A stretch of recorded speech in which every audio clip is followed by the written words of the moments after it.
ce avec un petit récapitulatif de ce qu'on a vu. On a discuté la semaine dernière sur le thème de l'unité au sein de la Trinité. Je vais passer quelques minutes quand même pour nous rappeler de ce qu'on a discuté la semaine dernière. Ça va poser la base pour qu'on puisse continuer aujourd'hui. Amen. Vous êtes avec moi? Yes. Amen. Qu'on y va. Donc on a commencé, on a vu que notre Dieu, c'est un Dieu qui conjugue le verbe à la première personne du pluriel. Quand il a créé l'homme, il a dit « Faisons l'homme à notre image ». Ça nous montre que c'est un Dieu qui est un être collectif en fait. Et en même temps, la Bible laisse clair qu'il est trois personnes différentes, avec des rôles différents, mais qu'en même temps, il est un seul Dieu. Des fois, c'est difficile pour nous de comprendre ça, de saisir ça. Nous avons été créés à l'image de Dieu aussi pour être des êtres collectifs. Rappelez, parce que Dieu a créé l'homme, il a dit, Dieu créa l'homme à son image, homme et femme, il les créa. La première fois qu'il dit, Dieu créa l'homme à son image, la parole là, en hébreu, c'est Adam. Bonsoir Fontaine. Bonjour. Le mot en hébreu, c'est Adam. Adam veut dire humanité ou homme dans un sens général. D'accord? Humanité ou homme. Donc Dieu créa l'humanité à son image. Virgule. Homme et femme, il les créa. Là, la deuxième fois, c'est plus Adam. La parole homme ici. C'est Ish et Isha. Ish et Isha. C'est la parole pour dire mâle et femelle. Donc, au début, on avait Adam, homme, et Adam, femme. Un être collectif. Si Dieu est un être collectif, il a créé l'homme à son image, il a créé l'homme comme un être collectif aussi. Si on doit résumer l'Éden dans une phrase, l'Éden c'est l'endroit où on conjugue tous les verbes de la première personne du pluriel. C'est pas moi, c'est pas je, c'est à nous, c'est notre, c'est pour nous. C'est nous qui le faisons, c'est nous qui l'accomplissons, c'est nous qui le cherchons. Lorsque les résultats viennent, c'est notre résultat, c'est notre victoire. Amen. Donc, si l'ennemi veut casser ça, qu'est-ce qu'il doit faire? Il doit juste me convaincre à conjuguer le verbe à la première personne du singulier, à devenir un grand moi. C'est une figure de langage, bien sûr. Donc, s'il réussit à me convaincre que moi je suis un grand moi, je vais définir mes propres désirs, mes propres buts, je vais définir bien et mauvais par mes propres idées, par mes propres concepts. J'aurai mes propres définitions des biens et mauvais. C'est ça le symbole de l'arbre dans les jardins. Lorsque le serpent essaie de convaincre, il y a réussi, Ève a mangé, il a dit, vous allez être comme Dieu. Vous allez connaître comme Dieu. Vous allez définir comme Dieu. Vous allez dire ce qui est correct, ce qui est incorrect par vos propres termes. Vous aurez vos propres définitions. Vous serez des êtres individus et individuels. Des individus ou des êtres individuels. Lorsqu'ils mangent alors, le péché rentre, la nature pécheresse arrive et le premier résultat c'est qu'ils se regardent. Adam homme regarde Adam femme et Adam femme regarde Adam homme. Ils ne se reconnaissent plus. Il y a une différence et la différence de l'autre, c'est pas forcément bien. Car la différence de l'autre, en fait, derrière la différence de l'autre, il y a une pensée, une définition des biens et mauvais différente de la mienne. Et ça, c'est pas forcément bien. Les désirs, les buts, les objectifs de l'autre, c'est pas forcément les miens. Donc je commence à voir dans l'autre une source de division, de séparation. Je commence à voir dans l'autre un problème plutôt qu'un complément. Ce qui diffère l'autre de moi m'effraie. Et ce qu'ils font, ils se couvrent. Il n'y a plus de confiance. Ils étaient nus, un devant l'autre, au début. Et là, lorsque la nature pécheresse arrive, la première chose qu'on voit, c'est Adam homme et Adam femme qui se couvrent. Le nom Ève n'apparaît qu'après la chute, qu'après le Genèse 3. La Bible dit alors, Adam a donné à sa femme le nom Ève.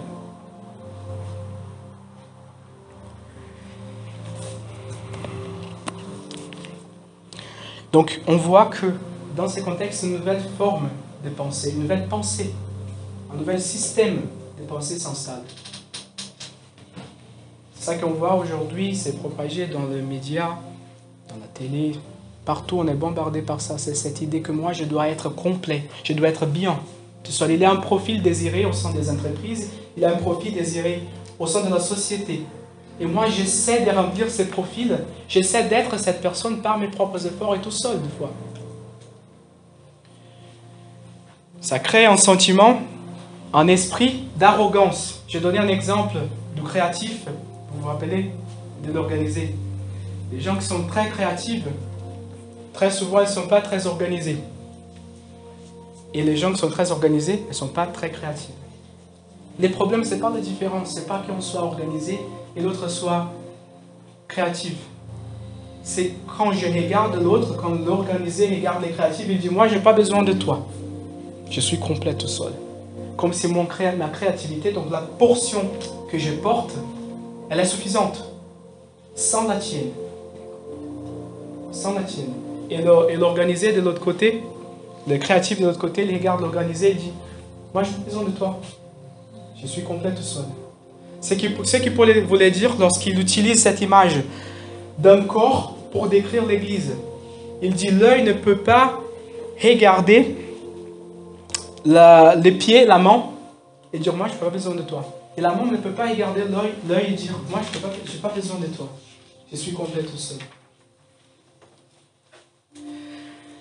Donc, ça, c'est contraire à l'enseignement biblique, dans le sens que la Bible ne prêche pas l'uniformité des égaux. On ne doit être pas égal un à l'autre. La Bible prêche l'unité des différents. Qui dans notre différence, on arrive à marcher ensemble. Qui dans notre différence, on arrive à se soumettre à la tête. Pendant que je prêche ici, je fais des mouvements avec mes mains, avec mes bras. Ma langue s'articule aussi. Moi, je marche beaucoup. Et tout ça, en fait, c'est pour transmettre un message. Tout mon corps est en train de collaborer à se soumettre à la tête, à mon cerveau, à mon raisonnement, pour que ce message soit transmis. C'est celle-là l'image de l'Église. Des membres complètement différents. L'oreille n'a pas du tout la même fonction qu'un doigt. La bouche n'a pas du tout la même fonction qu'un œil. Mais ils travaillent ensemble en parfaite harmonie. C'est comme ça que la Trinité se relationne depuis l'éternité. Ils sont trois, mais ils sont un en même temps car ils sont en parfaite harmonie. L'objectif est le même. Le Fils et l'Esprit sont complètement, totalement et parfaitement soumis au Père. Et au Père, en retour, bénit les Fils, honore l'Esprit. Et l'Esprit honore les Fils aussi. Et les deux ensemble honorent encore les Pères. Et les Pères honorent aussi les Fils et l'Esprit. Et comme ça, en parfaite harmonie, on n'arrive plus à voir où est-ce que les Fils terminent, où est-ce que le Père commence. Où est-ce que le Père commence, où est-ce que l'Esprit commence. Et voilà notre difficulté de comprendre cette unité au sein de la Trinité. On n'a pas encore expérimenté ces niveaux d'unité depuis la chute de l'homme. On est en train d'aller dans cette direction. C'est ça le plan. C'est ça le plan. C'est dans ce sens que je veux continuer aujourd'hui. Comment nous sommes en train d'être bâtis pour être cette habitation parfaite pour l'esprit. On est presque là, ça c'est la bonne nouvelle. 80%. On est là. Il manque 20%. C'est la deuxième venue de Christ. Tout est déjà accompli, c'est déjà fait. Nous attendons juste la manifestation complète à 100%. Amen. Amen. Amen. Donc, lorsque je parle des différences, je parle, attention, des différences dans un sens d'intelligence renouvelée. Lorsqu'on vient à Christ, on vient avec un bagage, avec une charge de notre vie ancienne. C'est normal. Nous tous l'avons. Donc, c'est pour ça que la Bible nous invite, Romains, chapitre 12, verset 1, à présenter nos corps comme des sacrifices vivants, c'est-à-dire renoncer. On a beaucoup discuté de ça la semaine dernière. On a fait notre semaine de prière du mois d'août sur ce thème. On renonce à ce qu'on connaît, je renonce à mes propres idées, je renonce à mes propres concepts, ce qui occupe mon âme, mes pensées, mes objectifs, je mets ça à part, je fais de la place. Pour que on passe alors à la deuxième partie, verset 2. Renouvelez votre intelligence, afin de connaître la bonne, parfaite, agréable volonté de Dieu. Donc lorsqu'on passe par ces renoncements, qu'on met à côté nos propres idées, nos propres concepts, on fait de la place pour être rempli par quelque chose de Dieu, boire d'une nouvelle source. Et les résultats, c'est que ça va faire apparaître les vrais toi, des toi que Dieu a créés. Ça va faire apparaître la portion de Christ que tu portes. Et alors, qu'est-ce que tu fais avec cette portion? Tu la gardes pour toi? Tu la gardes pour toi? Non. On la met à disposition des autres. Donc regardez, dans ces sens, l'Église n'est pas du tout un endroit où on efface l'individualité de chacun. C'est on se bénéficie de l'individualité de chacun.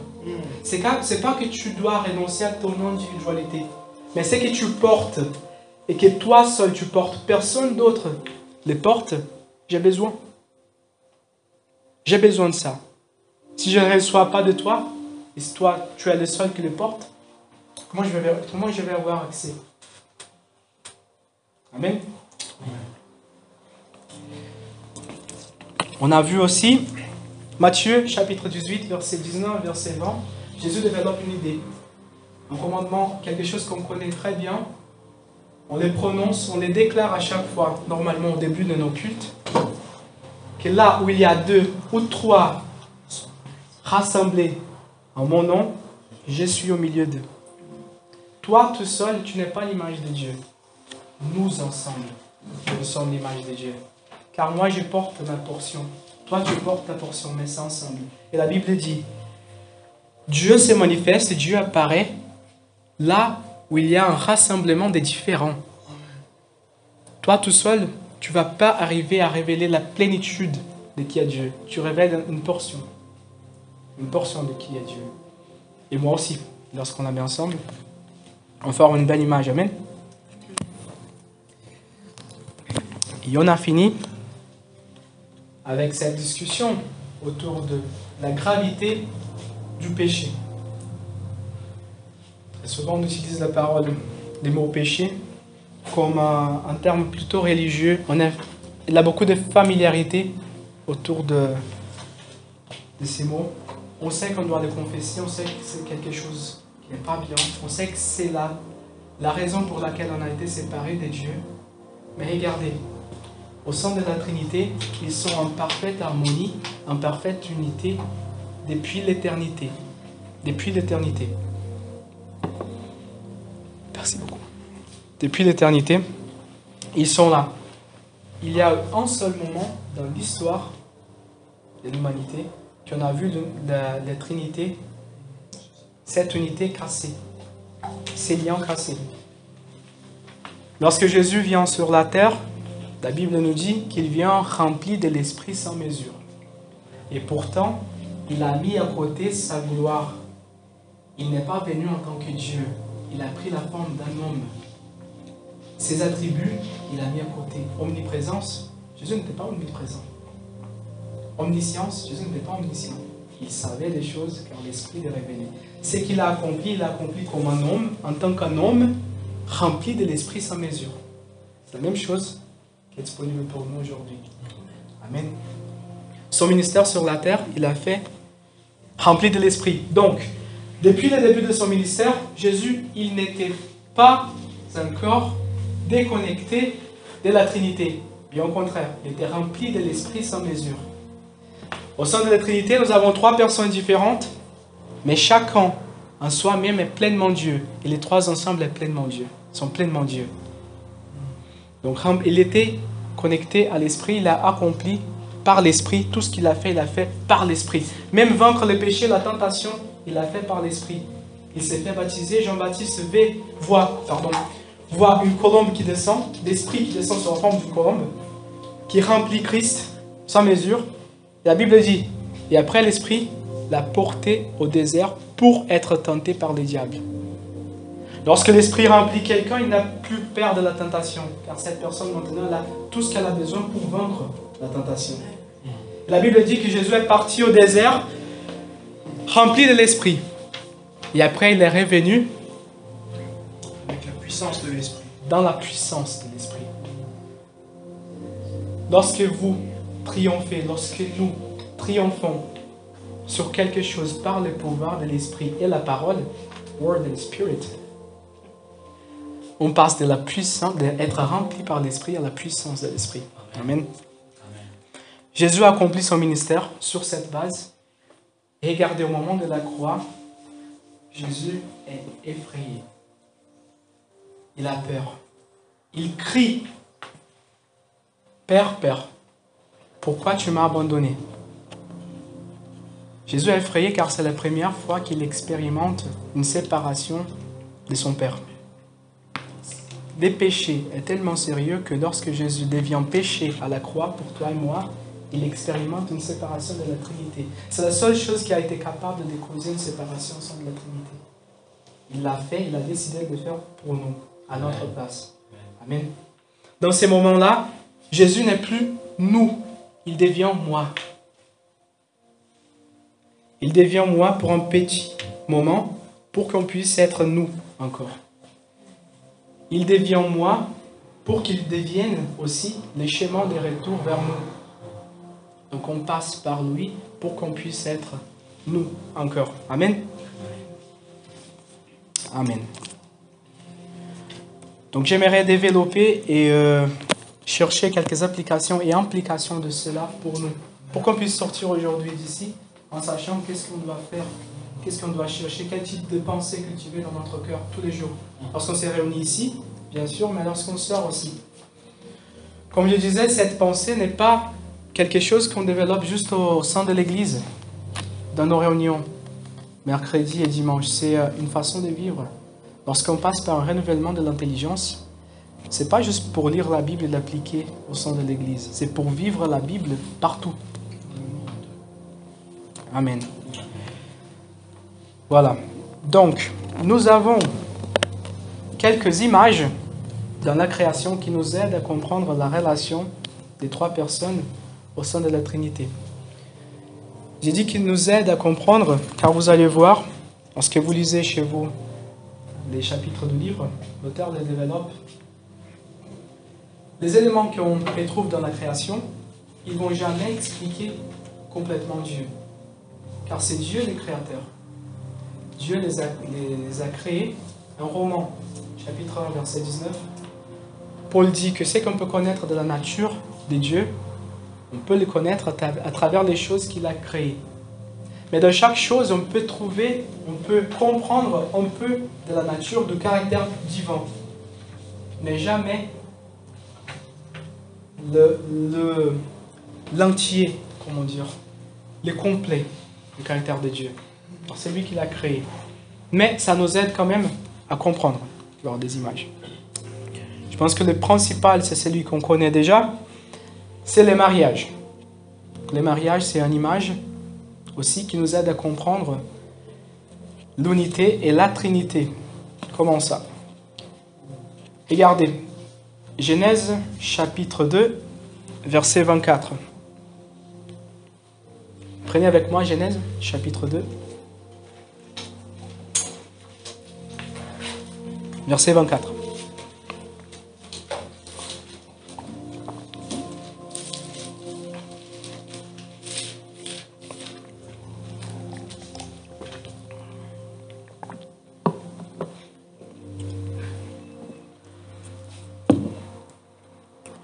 Donc là, j'ai fini notre récapitulatif. Et le but aujourd'hui, c'est un enseignement biblique pour qu'on puisse sortir avec quelques bases pour vivre ça, pour appliquer ça. Genèse 2, chapitre 2, verset 24 dit comme ça: c'est pourquoi l'homme quittera son père et sa mère et s'attachera à sa femme. Ils ne feront qu'un. Deux qui deviennent un. L'homme de son côté laisse sa famille, il était un avec sa famille. La femme était une avec sa famille de son côté. Chacun laisse. On avait deux familles avant. Chacun laisse son côté. Ils s'attachent un à l'autre. Ils deviennent un ensemble. Ils deviennent une nouvelle famille. Comme ça, on continue à remplir la terre. Amen. En obéissant les commandements du Seigneur. Et regardez, lorsque l'homme laisse sa maison, sa famille, et la femme laisse la sienne, ils deviennent un. Ils sont tellement semblables à Dieu en ces points-là qu'ils sont capables de donner continuation à la création. La relation entre deux différents qui deviennent un génère de la vie. Lorsqu'on met deux ensembles différents mais avec un même objectif, ça génère de la vie. Lorsque les membres de mon corps se mettent ensemble avec un même objectif pour communiquer ces messages, tous les membres communiquent les messages. Ce n'est pas la bouche qui le communique toute seule. Tous les membres, ils ont un objectif commun. Même si chacun, avec son propre rôle, avec sa propre fonction, ils le communiquent ensemble. Il a un objectif, il a un but. L'homme et la femme, même s'ils ont des rôles très différents, la Bible le laisse clair en Éphésiens 5. Du chapitre 5, verset 22 au verset 33, la Bible parle clairement des différents rôles de l'homme et de la femme. La Bible dit, l'homme, c'est la tête, comme Christ est la tête de l'Église. La femme, elle est corps, comme l'Église, elle est corps de Christ. Et après, il donne des instructions directes. Femmes, soumettez-vous à vos maris, en soumission parfaite, comme l'Église est soumise à Christ. Et ça a été utilisé pour justifier beaucoup d'abus dans l'histoire de l'humanité, des hommes envers les femmes. Dans la suite, ce même texte dit, Marie, soyez prêts à donner vos vies pour vos femmes, comme Christ a donné la sienne pour l'Église. Soyez prêts à mourir pour vos femmes. Donc, si on veut utiliser un verset pour justifier un abus, que ce soit des deux côtés. Il y a une relation, les deux ont des rôles définis, différents, mais lorsqu'ils travaillent ensemble, il y a des résultats. Et les résultats, c'est pour le bénéfice des deux. Ce n'est pas pour le bénéfice d'un. Les victoires sont pour les deux. La vie qui sera générée, c'est un fils des deux. C'est un résultat pour les deux. C'est qu'on travaille ici au sein de l'Église, la portion de Christ que tu portes, avec la portion de Christ que je porte, lorsqu'on met ça ensemble, c'est tellement différent. Mais ça génère de la vie, des résultats. Ça génère déjà des vies qui arrivent, et ça génère de la vie au sein de l'Église.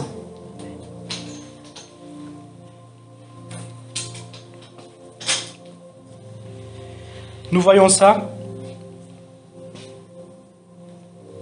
dans la Bible, au sein de la Trinité, comment très souvent, pour un objectif donné, pour une tâche donnée, nous avons la Trinité, chaque membre de la Trinité, qui joue des rôles très différents l'un de l'autre. Ok? Déjà, au sein de la création, ça c'est clair, la Bible laisse clair. En Genèse 1, nous avons Dieu le Père qui parle.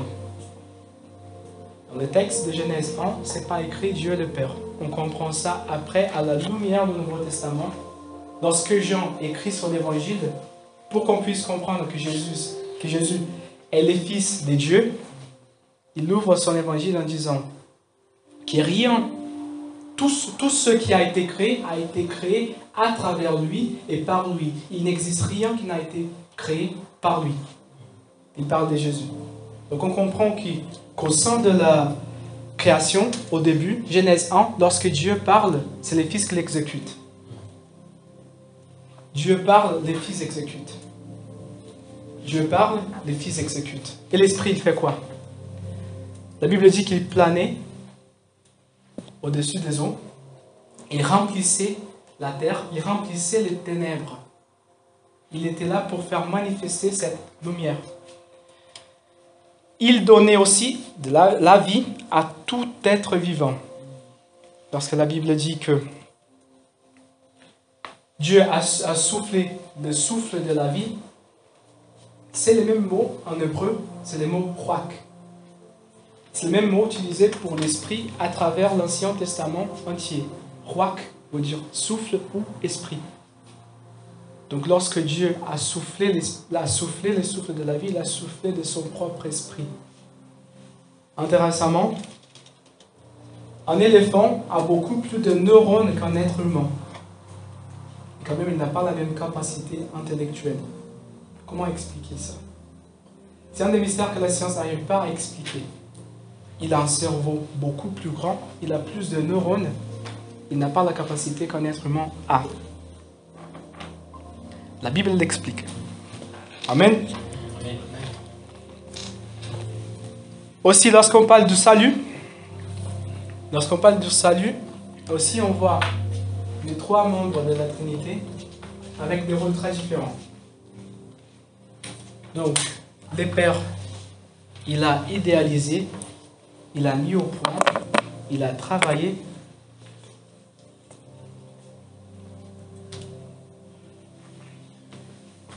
Il a travaillé le plan de salut pour toute l'humanité. Il a travaillé le plan de salut pour toute l'humanité. Il a idéalisé ça. Il a coordonné. D'accord? On voit ça en Romains 11. En fait, Paul, il est tellement, on va dire, enthousiaste par ça, qu'il commence même à exploser de temps en temps avec des chants, des paroles de louange. Il dit, écoutez, moi je suis israélite, j'ai connu la vérité, j'ai rencontré Christ, j'ai compris que Jésus est le Messie. Ah, mais mes frères, ils ne sont pas encore compris. Et là, il commence à parler, car Dieu, il a travaillé son salut comme ça et ça. Dieu a planifié les choses comme ça. On n'avait pas compris. Dans l'Ancien Testament, la loi ne montrait que des images de Christ. Donc, on n'avait pas compris. Il parle ça en Romains 11. Pour dire, donc Dieu, c'est derrière ces plans. Il n'y a pas un moyen de connaître les vérités, de connaître les pensées de Dieu avant. Car là, c'est le début de Romains 12. Présentez vos corps comme des sacrifices vivants, renouvelez votre intelligence afin que vous puissiez connaître. Car pour vous, maintenant, c'est disponible. Amen. Les contextes de ce texte, Romains 12, 1 commence avec une préposition donc. Donc quoi? On doit connaître les chapitres 11 pour comprendre le texte. Les chapitres 11, Paul parle de la perfection du plan de salut de Dieu. Donc Dieu a idéalisé, il a mis au point ses plans. Et les fils, il a fait quoi? Il s'est présenté pour les mettre en œuvre, pour l'accomplir. Il a dit, moi je suis là, je vais descendre. Je vais descendre comme un serviteur, je vais prendre leur forme. Je vais vaincre le péché, car le péché doit être condamné dans la chair. Donc je prends la forme de la chair. Il est descendu. Il est descendu rempli de l'esprit. Donc Dieu, Jésus encore l'exécute dans le plan de salut. Dieu l'idéalise et l'esprit remplit Christ, capacite Christ pour l'accomplir. Il doit vaincre le péché. Pour être la source de salut de l'humanité, il doit être un sacrifice parfait. Un sacrifice sans péché. Parfait. Donc il doit vaincre le péché lui-même. Ce qu'on voit en Luc 4, Matthieu 4. C'est pour ça que l'Esprit n'a pas hésité de ramener Jésus au désert pour être tenté. Il avait tous les moyens pour vaincre. C'était nécessaire qu'il vainque le péché. Il a vaincu le péché. Il devient la source de salut. Il est écrit en hébreu. Et aussi, ce même esprit a été donné à l'Église après, pour nous capaciter à faire la même chose. Donc, pas de peur, il ne faut pas hésiter, il ne faut pas avoir peur de la tentation, car nous avons tout ce que nous avons besoin pour la vaincre. Amen.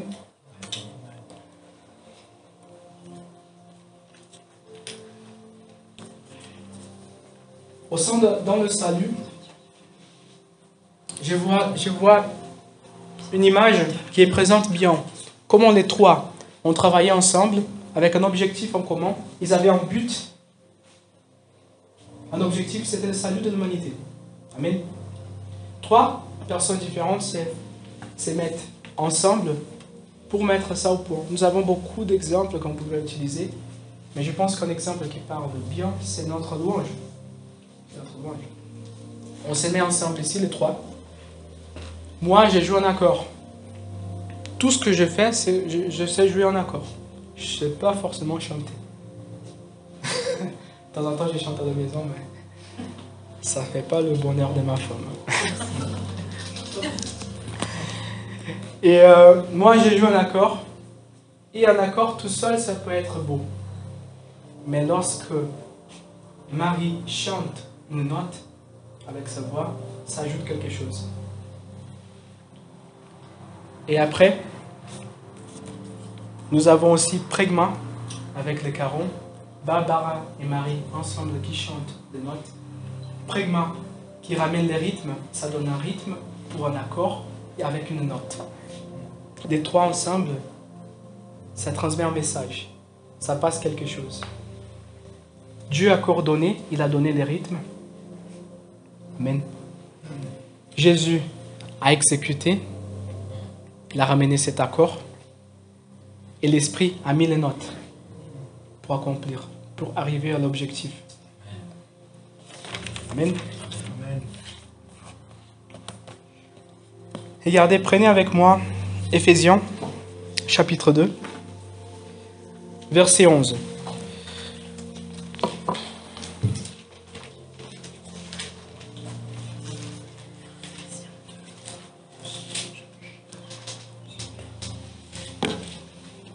Je crois que l'Esprit veut qu'on sorte d'ici ce soir en sachant que toi, tu es un individu, tu as ton individualité, tu n'es pas venu à l'église pour l'effacer, mais pour la faire sortir ici.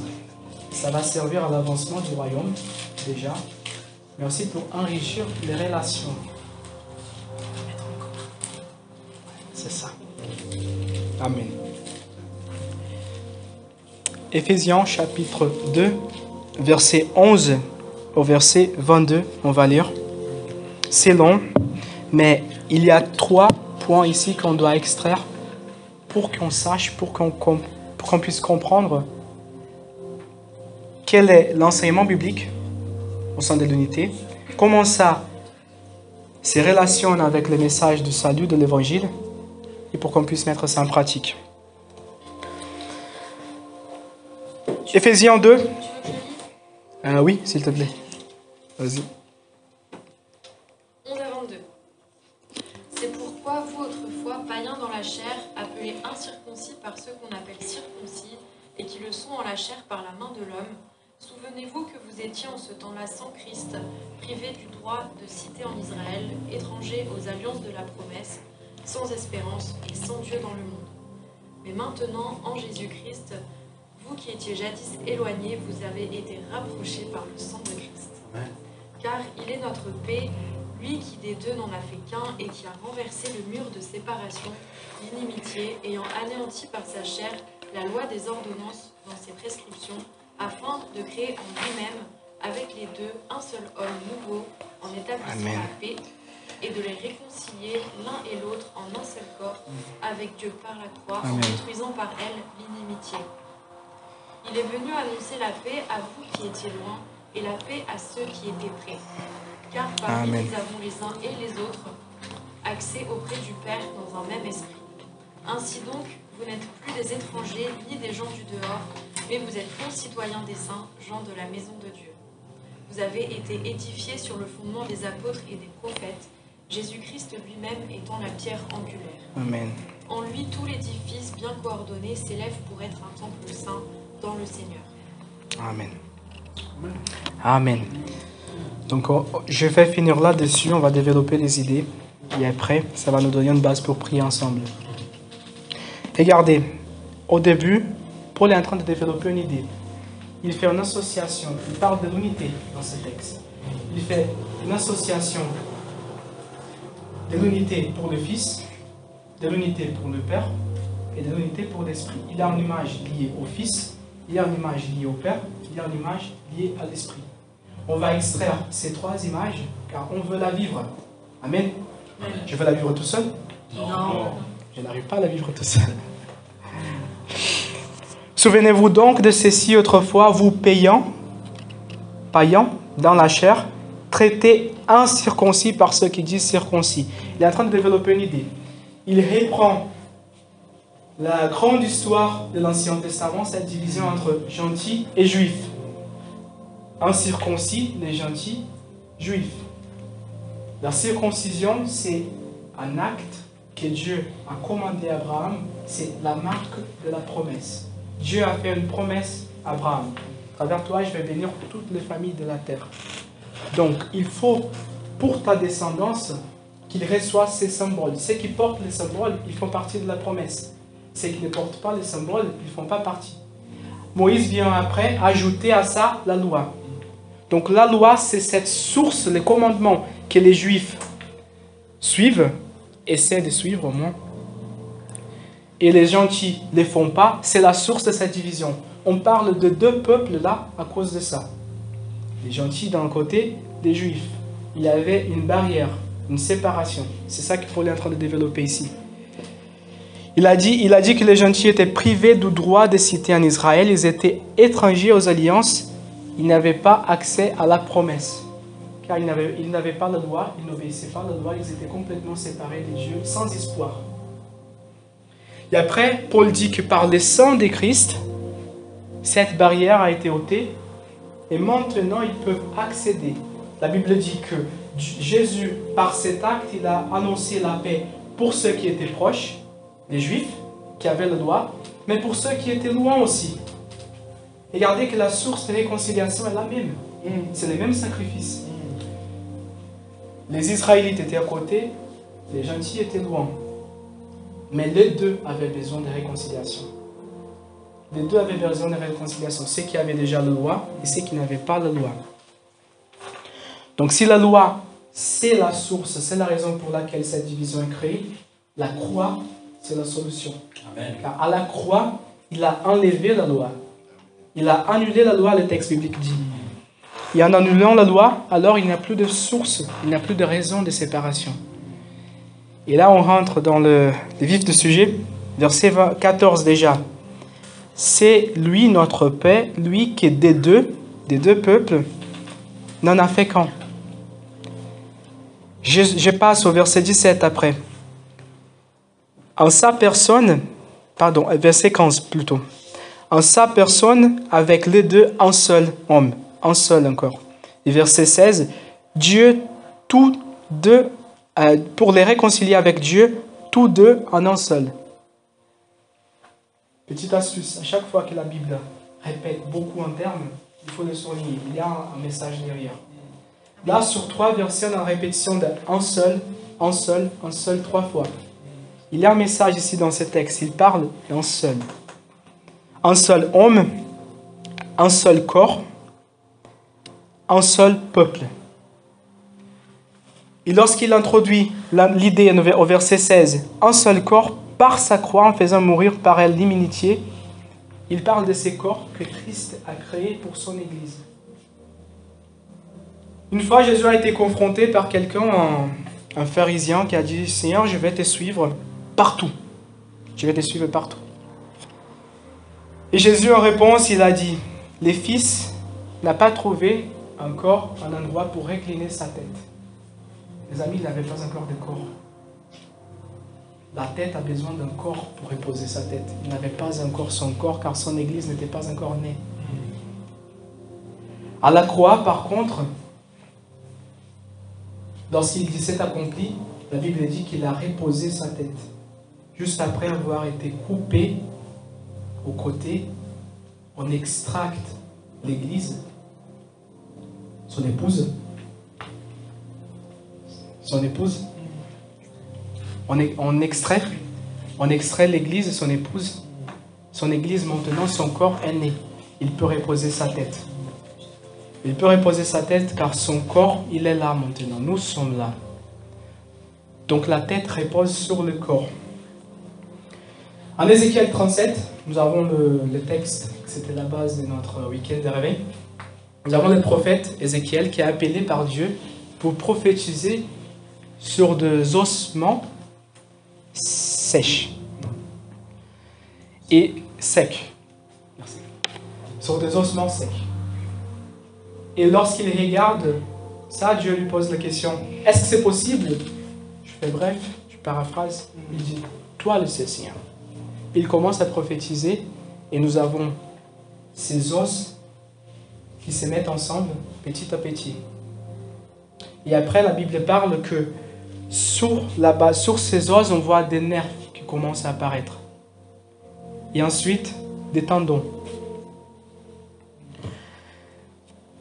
Regardez, dans notre corps, nous avons des os similaires, semblables. Mais ils ne sont jamais proches, connectés un de l'autre. Ils sont loin. Car ces os-là, ils ont la même fonction. Si je les mets ensemble, il n'y a pas de bénéfice. Il n'y a pas de gain. Les rôles de cet os-là, des structures qu'il ramène à mon bras, est inutile si je les mets à côté de celui-là. Il faut les mettre distants, associés à des os différents. Car des os différents ont des fonctions différentes. C'est inutile de voir au sein de l'Église 5, 10, 15 prophètes ensemble. On a besoin d'un prophète, on a besoin d'un apôtre, on a besoin d'un évangéliste. Si toi, tu ne sais pas encore ton appel, on a besoin que tu la découvres pour qu'on puisse se bénéficier tous. Mais ça, c'est un schéma. Okay? La compréhension et le développement de notre appel se fait progressivement. C'est un schéma, c'est une marche. Donc, on met des os différents séparés, car ils ont des fonctions différentes. Et après, on voit des nerfs et des tendons qui sont ajoutés. Toute relation entre les différents, pour qu'il y ait des mouvements, pour qu'il y ait un accomplissement, pour qu'il y ait une action, ça doit être nerveux et tendu. Dans la relation entre les différents, il y aura des fois de la friction. Ce sera nerveux, ce sera tendu. Ce ne sera pas forcément bien. Car pour générer les mouvements, c'est dans cette association, j'ai besoin de ça. On a besoin de ça. Tout ça, c'est des images qu'on peut comprendre de ce qu'on attend, ce qu'on doit chercher, ce qu'on doit travailler. Ça nous demande des efforts.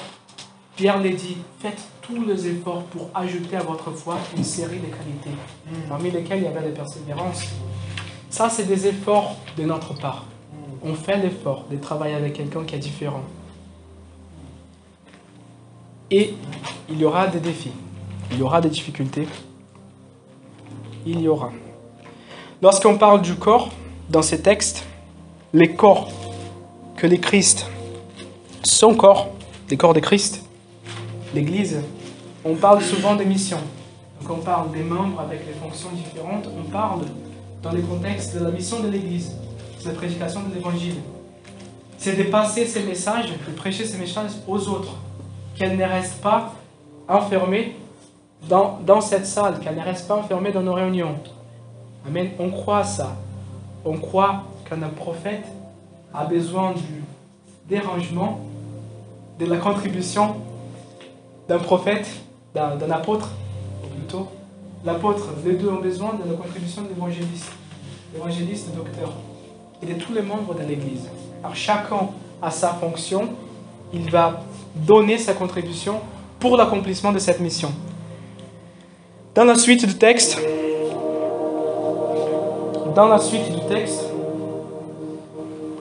je suis au verset 17. Il est venu annoncer comme une bonne nouvelle la paix à vous qui étiez loin et la paix à ceux qui étaient proches. Verset 18. Car par lui, nous avons les uns et les autres accès auprès du Père dans un même esprit. Donc il a parlé du Fils, là il introduit le Père, il parle de l'Esprit. Verset 19. Ainsi donc, vous n'êtes plus d'étrangers ni de gens de passage, mais vous êtes concitoyens des saints, membres de la famille. Et là, notre deuxième élément. On a vu le corps pour les fils. Nous composons un corps pour les fils, son Église, mais nous composons aussi une famille pour le Père. Et lorsqu'on parle de la famille, on ne parle pas forcément d'une mission ici. On ne parle pas forcément de l'accomplissement de la mission de l'Évangile, de prédication de l'Évangile. On parle plutôt des relations. Nous sommes aussi une famille. Nos réunions sont aussi car on s'aime. On aime être ensemble. On aime être ensemble. On ne va pas se réunir à chaque fois juste pour définir le point de la mission de l'avancement. Ça, c'est une priorité de prêcher l'Évangile à tout moment. C'est vrai, en disant ça, qu'on aime bien être ensemble, je ne suis pas en train d'invalider l'autre côté. Je suis en train de dire qu'il est important aussi d'être ensemble pour être ensemble. Si on veut développer, une famille a besoin d'intimité, de relations pour survivre. Si on veut développer notre intimité, on a besoin du temps passé ensemble. On a besoin de ça. On a besoin d'investir du temps. Si on veut développer une relation, on a besoin de passer du temps. C'est pour ça qu'on passe du temps ensemble.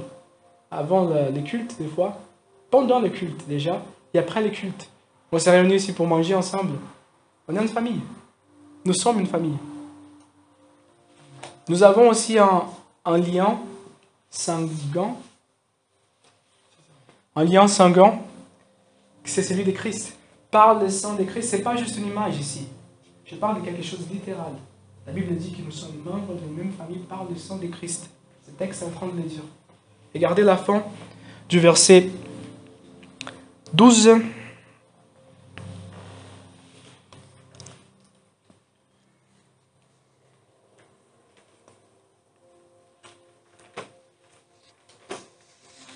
Verset 12.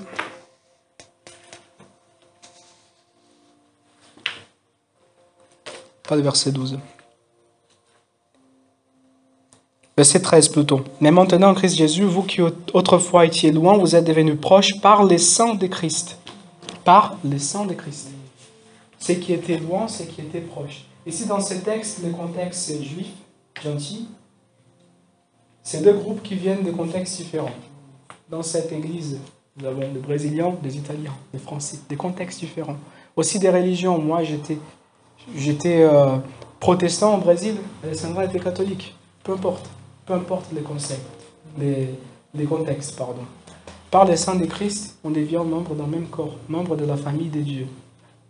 Donc on s'est réunis aussi car nous sommes des frères et sœurs, littéralement. Ce n'est pas juste une image.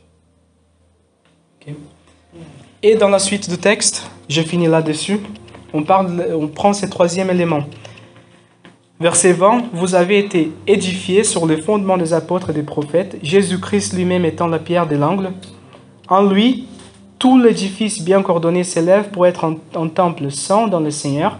Et 22, en lui, vous aussi, vous êtes édifiés ensemble pour être une habitation de Dieu en esprit. On est édifiés ensemble pour être une habitation pour l'esprit.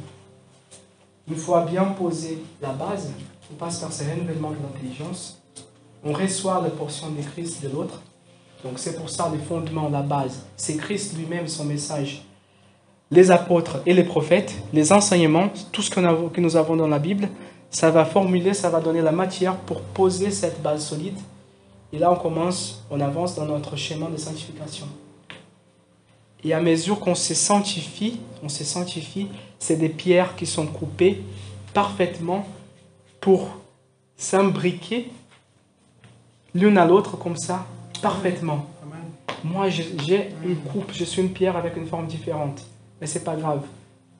Avec Alessandra, ça va aller parfaitement. Et nous deux ensemble, avec Jean-Marc Barbara, ça va aller ensemble. Et avec Fontaine et avec Lancelot, on va se mettre tous ensemble. Au fur et à mesure qu'on se sanctifie, on prend cette forme. On forme ces bâtiments pour devenir une habitation pour l'esprit.